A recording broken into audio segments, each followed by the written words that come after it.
ficando velho. O tempo está passando. O pastor esses dias disse para mim, o senhor não era para ser pastor, o senhor é tão jovem, com 30 anos, cara de 20, mas já com 30. Com 30 anos de idade, eu vim ser pastor com 60 anos. O senhor se converteu quantos anos? De 54. Desculpa se ele perdeu tempo no mundo, né, irmão? Eu com 8 anos já estava no sertão evangelizando. Amém. Se Deus fez cedo, é porque eu comecei Glória a Deus. Né? E eu acredito que eu ainda estou no começo. Amém. Eu acredito que estou muito no começo. Então, se eu errar, eu aceito. No final, vocês podem me corrigir, puxar minha orelha, mas eu vou dar o que eu tenho. O que eu tenho, eu vou dar para os irmãos. Apocalipse, capítulo 2. Apocalipse, capítulo 2. Vamos ler a partir do versículo 18. E lembrando que a gente está falando para líderes. Não é? Eu não vou perder a visão do primeiro pastor, do segundo pastor, vou manter essa visão. A gente está falando para líderes. Como o pastor falou aqui. Para a igreja, às vezes a gente até dá caldo, né? Mas quando é para líder, mesmo se a gente quiser, a gente não consegue. O caldo fica um pouquinho mais grosso. Mas eu tenho certeza que você vai sair daqui abençoado esta tarde. Amém? Apocalipse capítulo 2, o versículo 18 em diante diz assim. Eu não vou fugir do tema. Diz assim. E ao anjo da igreja de Tiatira escreve. Isso diz o Filho de Deus, que tem os olhos como chama de fogo e os pés semelhantes ao latão reluzente. Eu conheço as tuas obras e o teu amor e o teu serviço e a tua fé e a tua paciência, e que as tuas últimas obras são mais do que as primeiras, mas tenho contra ti o tolerares que Jezabel, mulher que se diz profetiza, ensine e engane os meus servos, para que se prostituam e comam dos seus sacrifícios da idolatria, e dê-lhe tempo para que se arrependesse da sua prostituição, e não se arrependeu. Eis que a porei numa cama, e sobre os que adulteram com ela virá grande tribulação, se não se arrepender das suas obras. E ferirei de morte a seus filhos, e a todas as igrejas saberão, e todas as igrejas saberão que eu sou aquele que sonda as mentes e os corações. E darei a cada um de vós segundo as vossas obras. Mas eu vos digo a vós, e aos restantes que estão em Tiatira, a todos quanto não têm esta doutrina, e não conheceram, como dizem, as profundezas de Satanás, que outra carga vos não porei. E ao que vencer e guardar até ao fim as minhas obras, eu lhe darei poder sobre as nações. Amém. É o que vencer e guardar até o fim. É interessante a gente falar sobre o livro do Apocalipse, porque é um livro pouco falado em nossos dias. É um livro pouco lido. É um livro que eu gosto, é um livro que eu me dedico a ele desde a adolescência, para tentar entender, e não consegui entender muita coisa. Mas o pouquinho que eu consigo entender, Deus me dá esse desejo de compartilhar. Você vai perceber que João Ferreira de Almeida, quando investe o seu tempo para trazer até nós, e como diz a maioria, né, que ele pega lá do hebraico, já do hebraico moderno, na verdade não do arcaico, e translitera para o português lá de Portugal e chega até nós, ele pega o livro de Apocalipse e coloca com os 22 capítulos, e coloca o nome dele, chamando ele de Apocalipse. Quando você vai perceber alguns historiadores antigos fazer essa separação, porque Apocalipse quer dizer revelação. E revelado aqui só está do capítulo 1 ao capítulo 3. Então, Os 22 capítulos, 404 versículos, 12.000 palavras e apenas 9 perguntas que está em todo o livro não pode ser chamado por completo de Apocalipse. Porque a raiz da palavra quer dizer coisas reveladas. E tem muita coisa aqui que de fato não foram reveladas. Porque Apocalipse, quando se trata a matéria escatologia, por exemplo, as pessoas atribuem tudo ao Apocalipse. E o Apocalipse não é o único livro escatológico. Não é o único livro que trata das coisas futuras. Então, escatologia na Bíblia vai falar de coisas até mesmo passadas, coisas do presente e coisas do futuro. Então você vai perceber que do capítulo 1 ao capítulo 3 são coisas reveladas. A partir do capítulo 4 é que João vai dizer: e eu vi uma porta aberta no céu, e uma voz que em hebraico dizia Ai Velefor Giasto Tená, que dizia: sobe aqui e eu te mostrarei as coisas ocultas. Isso. Então, a partir do capítulo 4 é chamado de escatom, coisas ocultas, ou estudo das coisas ocultas. Não, pastor, eu aprendi que é estudo das coisas futuras. Você sabe o futuro? Então, é coisas ocultas do mesmo jeito. Então, você vai perceber que do capítulo 1 ao capítulo 3, Deus vai ter as coisas reveladas relacionadas ao que era para aquele tempo. E o que é que Deus vai fazer? Deus percebe a crise, se é que eu posso chamar assim, nas igrejas da Ásia Menor, conhecida como as igrejas do Apocalipse, as 7 igrejas do Apocalipse, mas na verdade que eram lá da Ásia Menor. Você vai perceber que quando eles entram nessa crise, é quando Deus resolve escrever, falar com as igrejas. Aí eu me pergunto, eu sempre me pergunto, por que Deus não foi lá e falou com a igreja? Porque Deus vai mandar uma carta ao anjo, ao pastor da igreja, para instruir primeiro a ele e para dar a ele a oportunidade de instruir a igreja no que deveria ser feito, tanto para puxar a orelha deles, como também para liberar, às vezes, elogio para eles, porque Deus é um pai sábio. Mas perceba uma coisa: cada igreja está passando por uma dificuldade, por um problema, e o que é que Deus vai fazer? Deus resolve escrever para elas.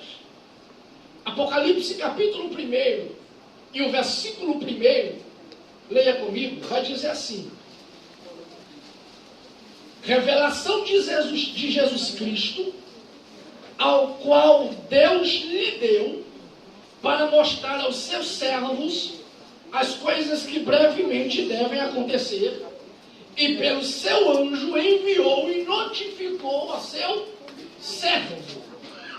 Então a primeira coisa que eu entendo é que Deus estava procurando alguém disposto para servir, para poder receber esta mensagem e enviar para aquela igreja que precisava ouvir.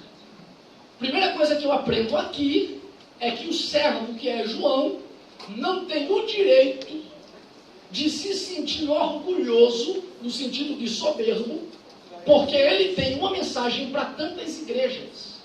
Porque o texto começa dizendo que a revelação é de Jesus Cristo. Glória. Glória a Deus. Aleluia. Aleluia. Eu sou devagarzinho, mas vocês vão chegar lá. Então a revelação é de quem?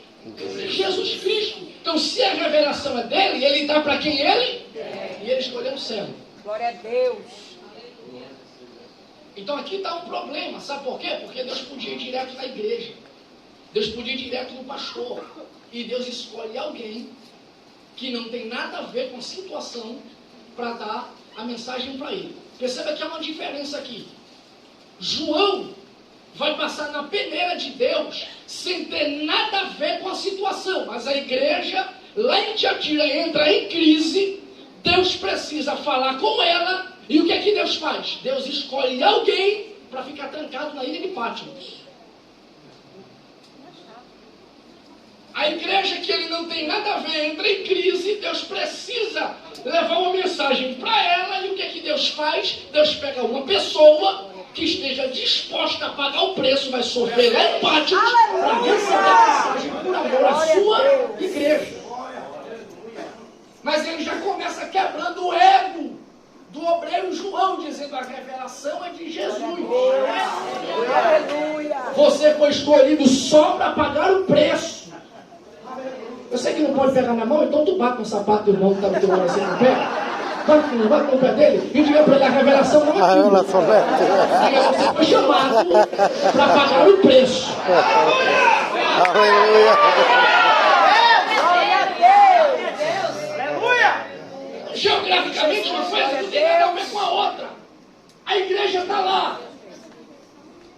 E Jesus diz assim: eu preciso falar com essa igreja. O pastor está calado dentro dessa situação. A igreja está passando por tal perseguição. A igreja está cruzando o braço na área da evangelização. A igreja está passando por isso. Então, peraí, deixa eu ver com quem eu posso contar. Domiciano, levanta a imagem. Ele permite. Domiciano levanta e diz: quem passar aqui e não se prostrar diante da imagem será já lançado dentro da ilha. Um bocado de crente se prostrou, porque eu só vejo João indo. Só tinha o João de crente. A igreja de Tiatira, a mulher chamada Lídia tinha se convertido, acho que lá por Atos 16, no ano 53, aqui já é o ano 96. Provavelmente um dos filhos dela era pastor da igreja, mas não estavam onde João estava, estavam lá em Tiatira. Então existiam outros crentes onde João estava, mas só João é jogado na ilha. É como se Deus dissesse: deixa eu passar a peneira para ver quem está disposto a seguir. E agora eu vou falar como pastor. Eu comecei a pastorear a primeira igreja forçado, sem querer, ia fazer 18 anos de idade. E até hoje eu tentei ser itinerante, tentei me juntar com amigos, tentei fazer agenda, e a porta não abre, pregava aqui, pregava ali. Deus disse: eu chamei você para pastorear. Aleluia. Então eu vou falar para você, com todo respeito, mas como pastor, tem obreiros que a gente perde, que a gente não deve chorar por eles. Eita. Fala, Tem pai. obreiros que a gente perde, que é porque ele não passou na peneira de Deus, porque ia dar prejuízo maior amanhã. Aleluia. Porque tem obreiro que se junta com a gente, mas já se junta no pensamento: eu vou ficar aqui até o dia que Deus permitir. Porque o dia que Deus permitir para ele é quando ele tiver muita agenda, é quando ele tiver uma igreja rendendo bem, é quando ele tiver muita ovelha, é quando esse povo chegar e ele diz: pronto, então o tempo foi até aqui. Então, tipos de obreiro que não passam na peneira de Deus são obreiros que não estão dispostos a ser servos, pagar o preço por amor a uma igreja, para ter uma mensagem de Deus, por amor a um povo. Aleluia. Geograficamente tem nada a ver, mas Deus pega João, se prostra: não, João, não, então você vai para dentro da ilha. Todo mundo está dizendo: pronto, agora João já é de idade, agora João já tem os cabelos brancos, agora o ministério do João acabou, mas João tinha uma promessa. Isso. Me diga dos discípulos aí, dos apóstolos, quem era que tinha promessa? Um morreu de cabeça para baixo, outro morreu apedrejado, cada um morreu de um jeito. Me diga qual deles tinha promessa de morrer de velhice? Quem foi o único que morreu de velhice? Diga para o seu irmão: foi João. E sabe por quê? Porque ele começou servo e foi servo até o fim. Aleluia. Glória a Deus. Então João vai ser lançado dentro da ilha e todo mundo está dizendo: quero ver João profetizar, quero ver a revelação de João agora, quero ver a visão de João. Deixa ele lá dentro da ilha. Quando ele entra na ilha, segundo o Copstone, a Bíblia vai dizer que depois de aproximadamente 2 meses e 7 dias, segundo ele, não posso afirmar nada, mas ele diz, segundo ele vai dizer que quando João já estava lá dentro, se cumpre aquele texto que diz assim: e eu vi por detrás de mim uma voz que me dizia: tudo que você vê e ouvir, escreve. Aleluia. Glória ao Senhor Jesus. Aleluia, glória. É o que o anjo está dizendo para ele? Obreiro, que é servo de Deus, que é fiel a Deus, não importa onde ele está, ele vai ver e vai ouvir muito de Deus. Aleluia! Obreiro que é fiel a Deus, ainda que seja na ilha de Patmos, ainda que não tenha ninguém do seu lado, mas Deus já se lembra e te prepara, porque você vai ver e vai ouvir. Bate no sapato de irmão que está do teu lado e diga: te prepara, porque agora você vai ver e não é para escala.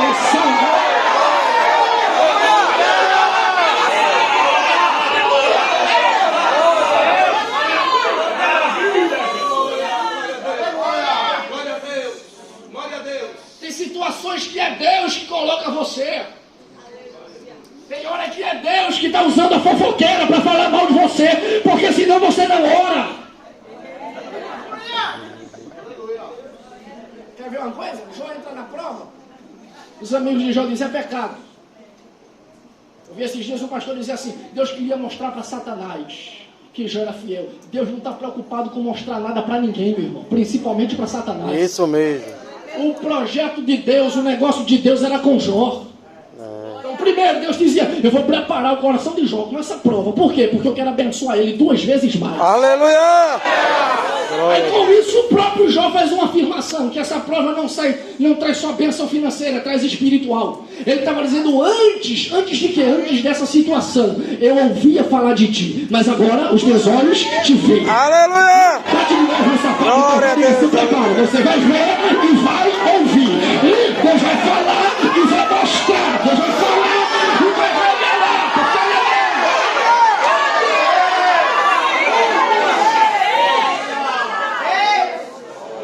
a igreja está precisando. Esses dias eu estava numa igreja. E assim, tem igreja que a gente chega que a gente percebe. Que as pessoas se incomodam até com jeito, né? Eu senti o obreiro que antecedeu e começou a dar umas agulhadas. E eu fico, Jesus, sangue de Cristo tem poder, não me deixa entrar no jogo dele para ele me descontar. Começou a bater, meu filho, ele disse, a igreja não está precisando de teólogos. A igreja não está precisando de formados. A igreja está precisando de profetas. Eu pensando assim, é mentira. A igreja está precisando de servos. Isso mesmo. Porque me parece que profeta a gente tem demais. Tem demais. Tem tanto profeta hoje em dia dentro da igreja, irmão, que a gente não sabe mais de onde é que Deus está falando. Porque tem hora que Deus está falando em 5 de uma vez só. Eu estava esses dias com um pastor de 74 anos.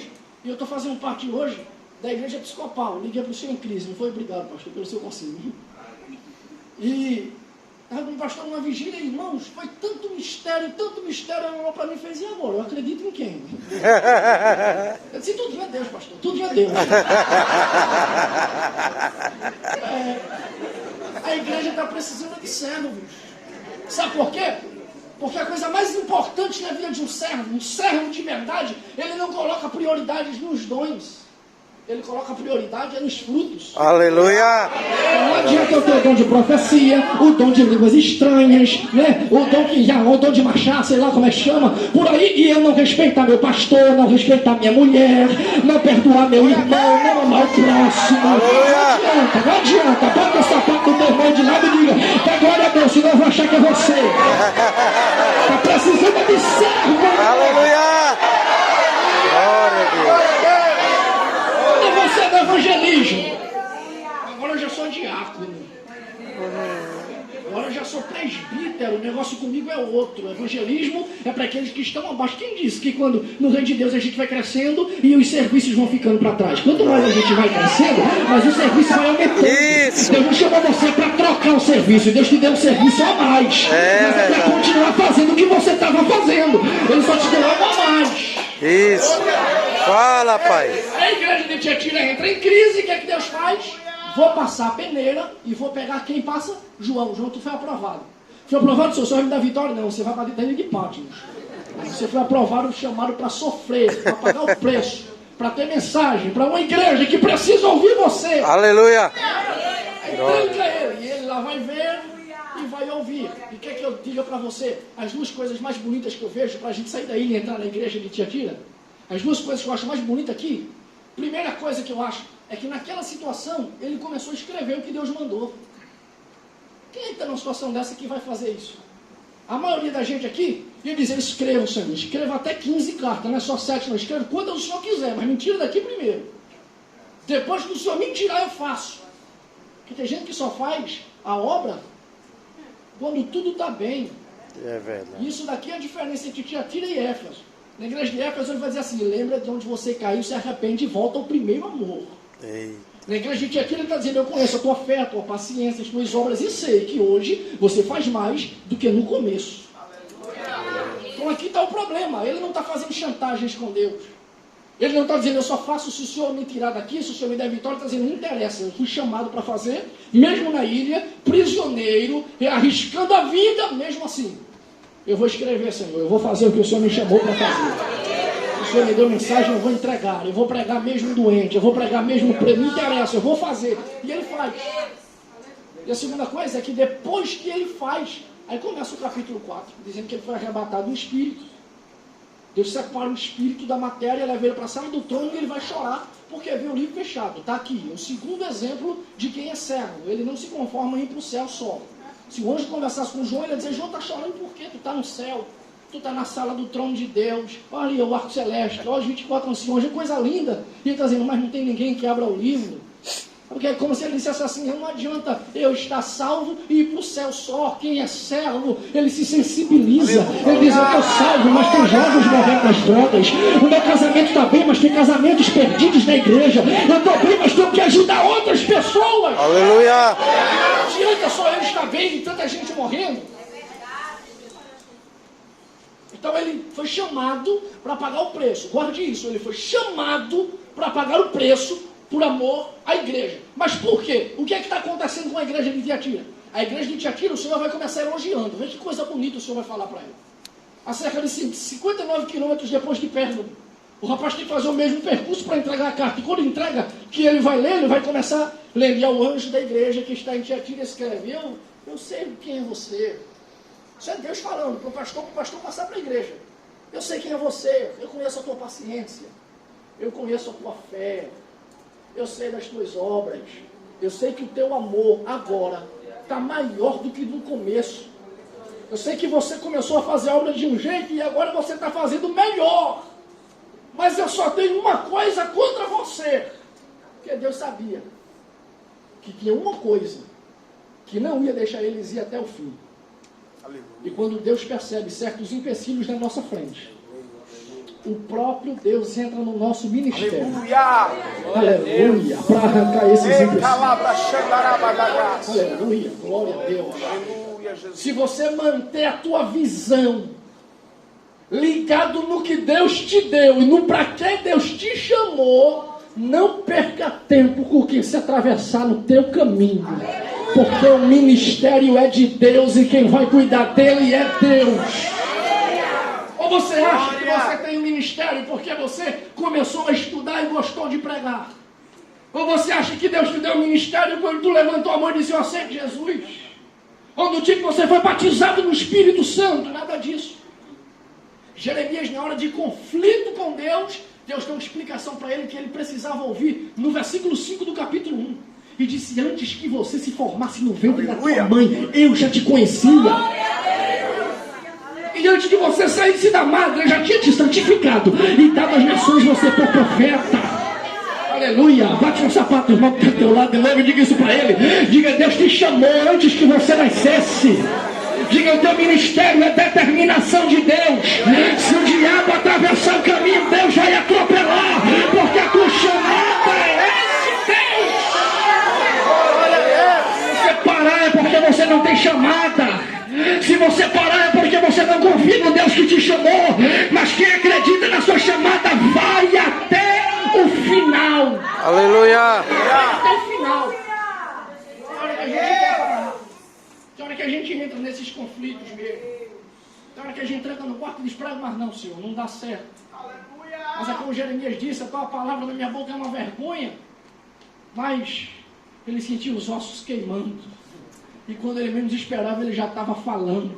Sabe o que é isso? É chamado, meu irmão. Quem tem chamado não consegue ficar calado. Quem tem chamado não tem crise que fecha a sua boca. Quem tem chamado tem desejo de ganhar almas, de falar.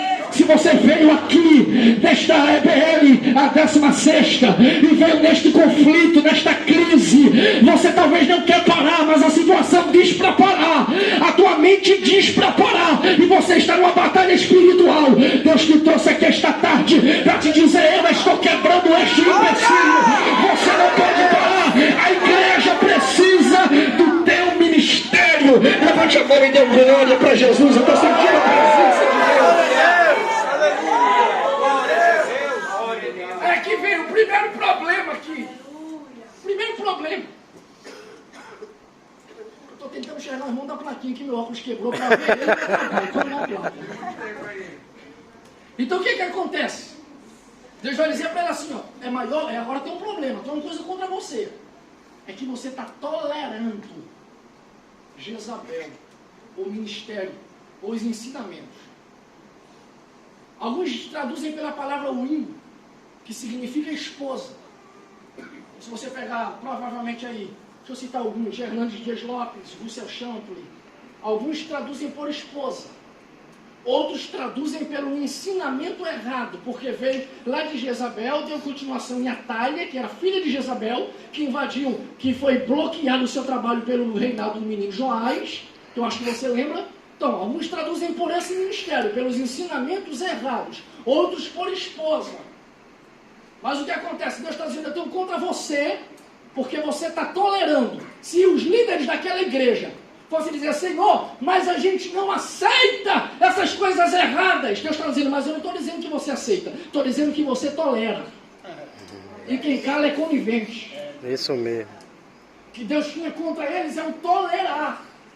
Sabe o que é tolerar? São pessoas que suportam o erro de outras para não magoá-la, para não perdê-la. O irmão está aí dizendo uma experiência da igreja, mas o irmão está filmando, não vou dizer mais não. Vai que chega lá dele, né? Mas o problema é esse. É que... Só vai estar no YouTube. O problema é que a gente tem pessoas ao nosso redor que a gente evita falar coisas sobre o erro desta pessoa, e tem pessoas que até traz uma maquiagem na mensagem porque sabe que tem alguém no meio que pratica, porque eu sei que aqui não tem, mas já existem igrejas que é normal o pastor tomar uma cervejinha. Já existe igreja que é normal em roda de amigos o pastor jogar bola e chamar palavrão.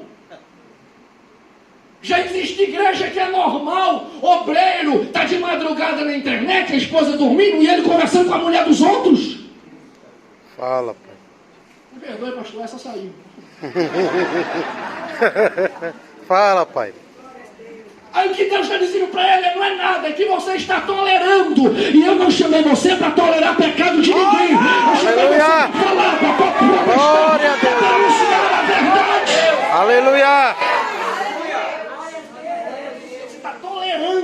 O problema dele é esse. Já a igreja de Éfeso, Deus vai dizer para ele assim, tem uma coisa que eu estou observando em você, qual? É que você está sendo contra os nicolaítas. Eu também sou contra eles. O que eram os nicolaítas? Eram os que traziam ensinamentos errados. Naquela época estavam invadindo as igrejas. Ensinamentos errados, e hoje está diferente? As falsas doutrinas? Agora quer que eu diga por quê? De quem é a culpa? Porque muitos altares estão cheios de falsos. Sabe de quem é a culpa? É dos verdadeiros que estão se calando. Isso. De pessoas que estão na igreja, que o ministério do louvor sofre. Por quê? Porque tem pessoas que foram chamadas para cantar e não estão nem aí para cantar. Pessoas que foram chamadas para pregar e não estão nem aí pela palavra de Deus. Então, os falsos estão se dedicando mais do que os verdadeiros. Os altares estão se enchendo de obreiros mentirosos, de obreiros falsos, rebeldes, que dividem as igrejas, que destroem casamentos. Por quê? Porque os verdadeiros estão calados. Sabe quando é que isso vai mudar? Quando os verdadeiros começarem a abrir a boca. Aleluia! Quando os verdadeiros começarem a estudar a palavra de Deus. Quando os verdadeiros começarem a profetizar a justiça de Deus. Deus vai começar a calar os falsos. Está escrito aqui. E eu a porei em uma cama. Você leu aqui comigo. Sabe o que Deus está dizendo para o ministério de Jezabel? Para os falsos ensinadores? Eu a porei numa cama. Ele está dizendo para o pastor da igreja, você tem tolerado isso. Mas é como se ele dissesse, mas eu não tolero. Vou colocar uma cama. Sabe o que significa isso? Ele está dizendo, eu estou entrando na igreja para parar, para estacionar, para bloquear os ensinamentos errados e os mentirosos. Aleluia! Glória ao Senhor Jesus. Você já viu no nosso país o que é que está acontecendo? Quantos pregadores? Quantos cantores que a gente, vou dizer uma palavra popular, mas não é essa palavra, mas a gente idolatrava, a gente aplaudia, a gente pagava tanto dinheiro para ouvi-los, e ultimamente está tendo tanto escândalo. Sabe o que é isso? É que Deus sabe quem é e quem não é, e Deus não permite os mentirosos enganar por muito tempo. Aleluia! Deus não permite os falsos enganar por muito tempo. Deus começa a mostrar a balança de Deus é justa. Aleluia! Deus está dizendo para o pastor daquela igreja: eu vou colocar na cama, eu vou bloquear, eu vou parar os ensinamentos de Jezabel. Agora tem uma coisa. Qual? Para aqueles que seguem o mesmo caminho que ela, está vindo aí uma grande tribulação. De que Jesus está falando? E para aqueles que não se corromperam, sabe o que Jesus está dizendo? Esse falso ensinamento está dividindo a igreja. É isso que ele está dizendo aqui, a igreja está dividida. A igreja do Senhor está dividida. Se o homem da igreja fosse argumentar, e fosse dizer: e agora, Senhor, o que é que eu faço? É como se ele dissesse assim: você não vai fazer muita coisa. Sabe por quê? Porque era para você ter feito há muito tempo e você não fez. Quem começou a fazer agora sou eu. Tá com o sapato de irmão do teu lado, já que não pode pegar na mão, e ligar para ele: quem vai começar a fazer é Deus. E como é que Deus começou a fazer isso aqui? Deus começou escolhendo João para ir. Então Deus começou selecionando alguém para pagar o preço. Por quê? Porque a igreja do Senhor não vai continuar dividida. A igreja do Senhor está dividida. E às vezes a culpa é nossa. Sabia que a culpa é nossa? Você já ouviu o que o Senhor falou lá em Mateus capítulo 23? Abra comigo. Deixa eu ver se eu estou certo. Minha memória não é muito boa para decorar versículos, mas a gente... Mateus capítulo 23. Olha só, Mateus capítulo 23, ele disse assim, a partir do verso 1.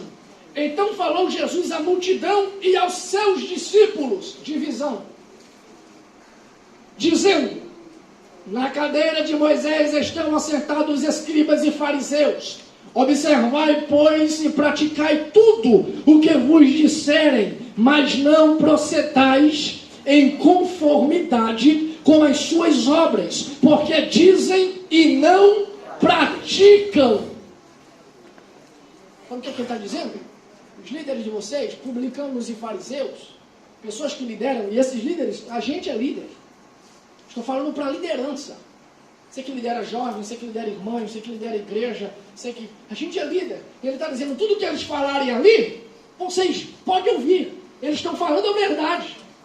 Só não faça a mesma coisa que eles fazem, porque eles falam uma coisa e fazem outra. A preocupação de Jesus aqui era essa. A preocupação de Jesus aqui com o povo era com um grupo de líder que estava falando uma coisa e fazendo outra. Aí eu pergunto e não me responda, será que você está vivendo o que você prega?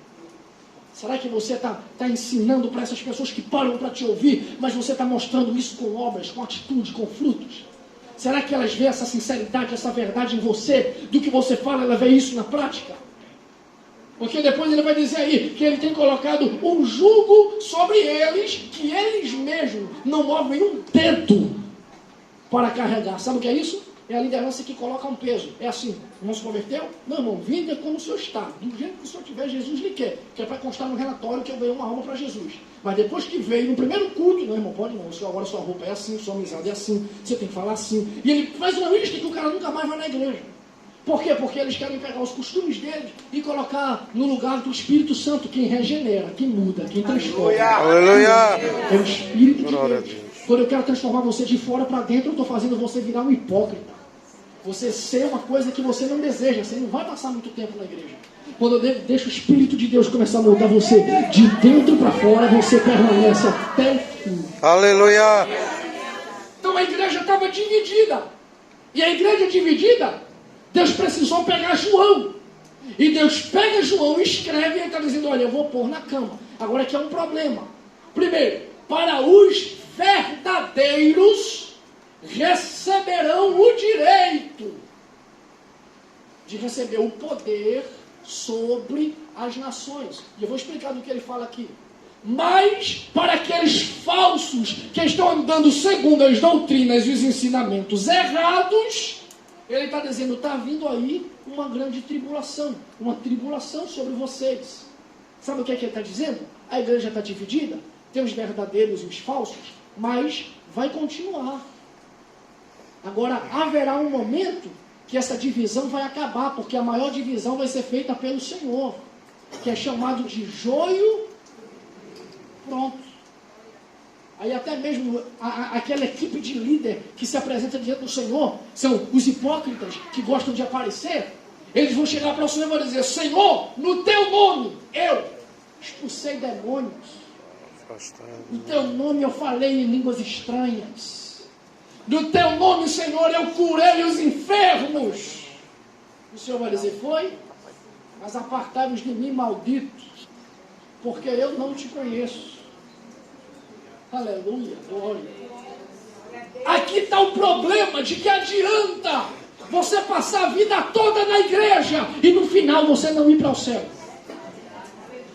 Porque quem mais está exposto? Porque quem mais corre o risco de ir para o inferno somos nós que lideramos. Sabe por quê? Porque já tem líderes, já existe líderes que continuam liderando porque não querem perder o seu salário. Já tem líderes liderando porque não quer perder o status da posição pela sua igreja, mas não é mais feliz, não tem mais prazer em ganhar almas, não tem mais paciência com as suas ovelhas. Isso aconteceu com Moisés. Deus vai conversar com Moisés: Moisés, deixa eu te explicar. Sim, Senhor, toca na rocha com um cajado e vai sair água. Moisés: poxa, que bom, Senhor, matou a sede do povo. Na segunda vez diz Moisés: outra coisa, já sei, Senhor, para tocar na rocha. Não, dessa vez não. Eu quis mostrar para você aonde tem água. Havia um costume daqueles que peregrinavam pelo deserto, que eles diziam que aquelas rochas absorviam a água durante tempos. E quando eles batiam na rocha, ela minava aquela água que com um lenço eles conseguiam molhar e espremer na boca para matar a sede. Deus estava dizendo: eu te ensinei o comum, eu te ensinei o normal, isso daí é o que todo mundo faz. Mas agora eu quero te dar a parte sobrenatural, Moisés. Eu quero te dar o espiritual. Conversa com a rocha, que o povo vai ver que você é um líder diferente. Aleluia.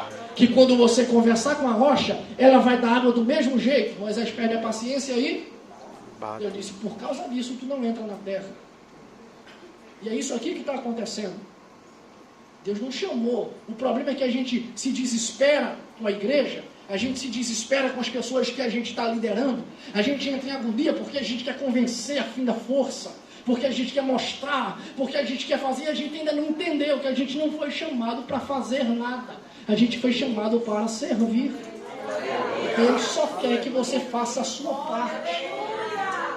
Por isso que você vê líderes desesperados aí, inventando tanta coisa dentro das igrejas, para atrair multidões, para mostrar no Facebook que tem uma igreja lotada, para mostrar em ministérios que não permanecem até o fim. Por quê? Porque querem fazer a parte do Espírito Santo. Quem enche a igreja é o Espírito Santo, quem separa o obreiro é o Espírito Santo, quem salva almas é o Espírito Santo de Deus. O obreiro, o líder, só precisa fazer a sua parte, e Deus vai fazer a parte dele. Aí chega para uma pessoa, conversa e pergunta assim: muito bem, irmão, mas o senhor ora quantas horas por dia? O senhor jejua quantas vezes na semana? O senhor lê quantos capítulos da Bíblia? Não, ele está preocupado apenas em ter uma igreja cheia para mostrar. E é por isso que Deus não faz nada, às vezes, na liderança de muita gente. Por quê? Porque você não está fazendo o que você foi chamado para fazer. Se capacite. Um certo pastor, em uma aula esses dias, disse que o sucesso é o casamento da oportunidade com a preparação. Sabe por que muita gente não tem sucesso? Porque a oportunidade chega e ele não está preparado. É naquele culto que Deus quer usar você, de repente o pregador falta e o pastor diz: então você vai trazer a palavra. Pastor, se eu soubesse eu tinha lido a Bíblia. Mesmo sem ser o pregador da noite, você tem que ler a Bíblia. Aleluia! Você tem que ter uma mensagem. Você que canta, que quando o pastor diz assim: a irmã vai, eu senti de Deus na irmã cantar o hino, meu Deus, eu não ensaiei. Se o senhor tivesse me dito uma semana antes, eu tinha ensaiado. Mas você não foi chamada para cantar? Você foi chamada para cantar? Então você tem que viver ensaiando, porque a tua oportunidade vai chegar e você não pode perder ela. Não deixa passar a tua oportunidade. Se prepara na palavra, Deus vai usar você. Então, Deus te colocou em uma célula, em um grupo pequeno. Talvez Deus esteja te provando para te dar uma igreja. E o que você está fazendo com esse grupo pequeno? Não, pastor, se o pastor me desse um grupo grande, ou se o pastor me desse uma igreja, ele ia ver o que era trabalho, pastor. Eu evangelizava, eu visitava. Por que você não faz isso agora? Por que você não começa de agora? Por que você tem que esperar chegar lá em cima para começar a trabalhar? Começa nisso aí. Deus está provando você. O Espírito de Deus está te separando para uma grande obra, mas Ele só passa você para a próxima etapa quando você for aprovado nessa daí. Aleluia. Enquanto Ele não aprovar você nessa daí, Ele não passa você para etapa nenhuma. E tem gente que está empancado em uma posição, em um ministério de 5 anos, 10 anos, 15 anos, e diz o pastor, ele parece que levanta todo mundo e eu continuo do mesmo jeito, mas não é o pastor, é que Deus não te aprovou ainda. Aleluia. Você parou, você não pode parar, você tem que continuar, você tem que avançar, você tem que se dedicar ao teu próprio ministério. Aleluia. O problema aqui é a divisão, a grande tribulação vem. Claro que ele está falando do que está escrito em Apocalipse capítulo 12, versículo 6. Uma mulher fugiu para o deserto, para um lugar que havia sido preparado por Deus durante 1260 dias, 42 meses, ou mesmo 3 anos e meio, primeiro período da grande tribulação. Então o Senhor está dizendo, olha, a igreja não está dividida? O povo não quer continuar seguindo o ministério de Jezabel? Mesmo dentro da igreja? Em idolatria? Em adultério? E em pecado? Então, o que é deles está chegando aí. Mas para os verdadeiros, eu darei para eles o poder de reger as nações. Você sabe que poder é esse? Você sabe que poder é esse que Deus está falando?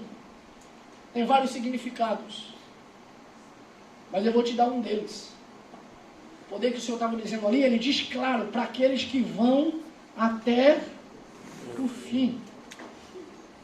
Para aqueles que vão até o fim. Eu lhe darei poder para reger. O grande problema aqui é o mesmo que está escrito na palavra das 10 virgens. As pessoas não entendem. 5 loucas e 5 prudentes.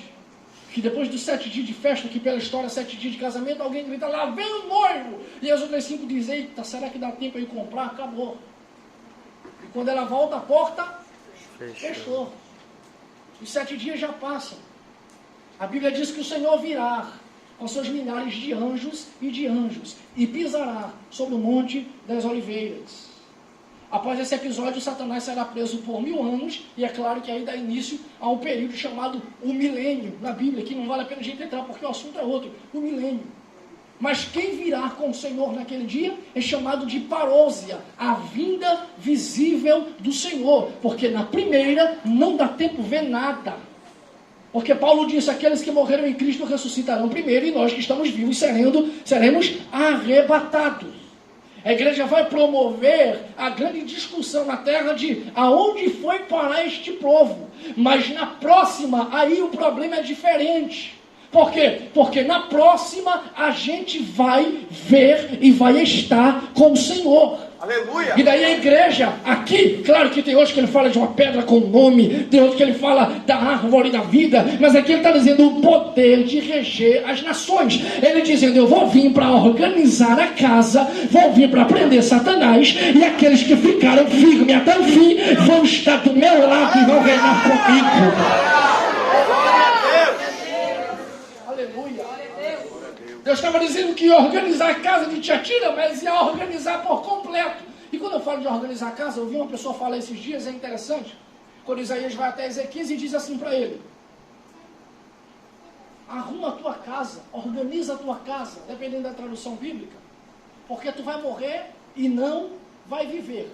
Aí eu aprendi, desde os 8 anos de idade, que esse homem, vou explicar para você, que ele estava em pecado, que ele estava num erro, e Deus ia matá-lo por isso. Como ele estava num pecado tão grave, se ele vira para a parede e diz, Senhor, lembra como eu tenho andado contigo? O Senhor diz, tá bom, parou, vou te dar mais 15 anos. Que crédito é esse que ele tem com Deus? Aí a palavra casa é uma letra chamada Beit, que é mais ou menos assim, um pontinho que chama-se de Dagesh, Beit, que a casa ali é tenda, morada, habitação da família. Deus está dizendo, organiza a casa onde está a tua família, delega autoridades, prepara pessoas que dependem de você lá, porque elas não vão mais poder contar com você. Por quê? Porque eu vou recolher você para perto de mim. Então aqui está o grande problema, é que Deus, você, não é insubstituível e Deus não conta com você para sempre. Você precisa ir até o fim, mas você precisa preparar pessoas. Você precisa estar preparado para isso. Eu estou trabalhando nisso aqui, mas eu sempre tenho que ver alguém que eu ensine, ainda que alguém faça cara feia e diga o xodó dele, xodó nada. Se daqui a pouco Jesus me chamar para outra obra, essa daqui, alguém precisa continuar, porque a obra de Deus não para. A obra de Deus vai até o final.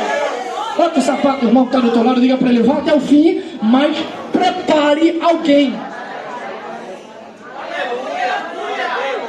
Aí a preocupação de Paulo, e eu encerro agora com uma oração. O pastor deixou 10 minutos de saldo, eu vou deixar 10 minutos para o ano que vem de saldo também. Então o problema aqui é o seguinte, Paulo sempre esteve preocupado quando ele diz assim, ó, combati um bom combate, acabei a minha carreira e guardei a minha fé. Você sabe o que ele está dizendo? A luta foi grande, mas eu fui até o fim. Pronto, eu fui até o fim. Mas no ministério todo dele você vai ver ele preocupado em preparar alguém. E você vai ver mesmo preso, ele escreve para Timóteo. Mesmo às vezes se sentindo traído, ele escreve para Tito. Ele sempre vai estar querendo preparar alguém, sabe por quê? Porque nem sempre esse fim pode ser o arrebatamento. Esse fim pode ser o final da minha carreira.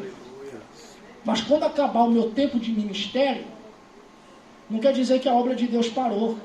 Isso. Outros precisam continuar fazendo. Aleluia! A obra precisa continuar. Aleluia! Então eu preciso entender duas coisas. Primeiro, que o fim vai chegar. Eu preciso ir até o fim, mas o fim vai chegar. Então eu não sou insubstituível. Eu preciso entender que o meu tempo vai passar. E que quando esse tempo passar, Deus vai colocar alguém no meu lugar. Agora, quando é que isso vai acontecer? Porque tem duas formas de isso acontecer. A primeira é o que está escrito aí, eu acho que Éfeso, quando ele diz assim: se não se arrependeres, eu virei a ti e moverei do seu lugar o castiçal. Lembra que ele começa dizendo que ele é aquele que passeia entre os castiçais e que tem as estrelas na sua destra. As estrelas são os pastores. Ele está dizendo, os pastores estão na minha mão. A liderança, quem controla sou eu. Quem controla é Deus. E a igreja, eu estou passeando no meio dela. Estou observando. Mas ele escreve para uma igreja dizendo, se você não se arrepender, se você não pôr ordem na casa, se você não fizer o que você foi chamado para fazer, a qualquer momento, eu arranco o castiçal. Aleluia. Sabe o que ele está dizendo? Você precisa entender que a igreja não é sua. Que o grupo não é seu. Que o grupo não depende de você. Quando eu cheguei tinha 5 componentes. Um ano que eu estou lá já tem 15. O pastor me tirar aquilo ali vai voltar para 5 de novo. Porque a Bíblia vai dizer que um planta, o outro rega e o outro colhe. Por isso, porque a obra de Deus é continuidade. Às vezes você tem um chamado bonito. Eu já vi isso. Colocar um pastor numa igreja que tem 5 pessoas, em um ano ele tem 50, mas em um ano tem que tirar logo ele, senão ele volta para 0. Porque ele tem o dom para ganhar, mas ele não sabe manter, aconselhar, visitar, pastor. Ele não adianta deixar ele lá muito tempo. Porque quando o povo vem que começa a conhecer, começa a se chatear, ele não foi chamado para isso. Mas já tem pastores que pode fazer isso. Colocou, encheu, tira e coloca um que tem o dom de cuidar para você ver. Pode não ganhar nenhum, mas não perde ninguém. Aleluia! Então, eu preciso entender isso, o meu chamado.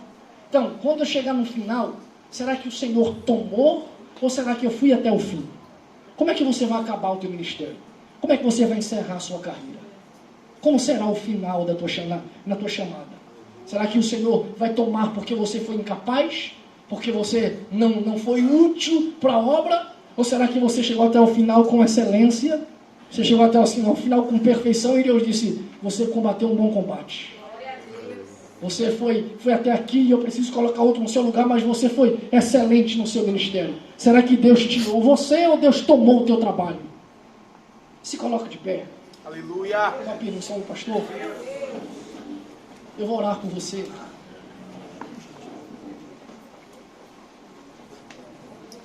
Feche os seus olhos. Reflita nisso agora por 30 segundos e eu vou orar. Como é que está a tua chamada? O que é que você está fazendo no seu ministério? Como você tem exercido a sua liderança?